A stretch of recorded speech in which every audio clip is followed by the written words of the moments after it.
வணக்கம் ஓவியா.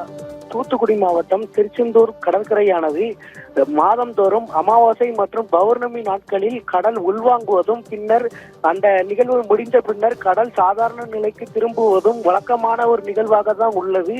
தற்போது இன்று அமாவாசை தினம் என்பதால் அந்த கடலானது சுமார் 70 அடி தூரம் உள்வாங்கிய நிலையில் காணப்படுகிறது. இதனால் அந்த சுற்றுலா பயணிகள் அந்த திருச்செந்தூர் பகுதிக்கு வந்திருந்த நிலையில் அவர்கள் கடல் உள்வாங்கிய நிலையிலும் எந்தவித அச்சமும் இன்றி பயமும் இன்றி கடலில் குளித்து வருகின்றனர். தொடர்ந்து அந்த பகுதியில் காவல்துறை மற்றும் அந்த அரசு தரப்பில் அந்த அந்த இடத்தில் குளிக்க வேண்டாம், பாதுகாப்பாக குளிக்க வேண்டும் எனவும் அறிவுறுத்தப்பட்டு வருகிறது.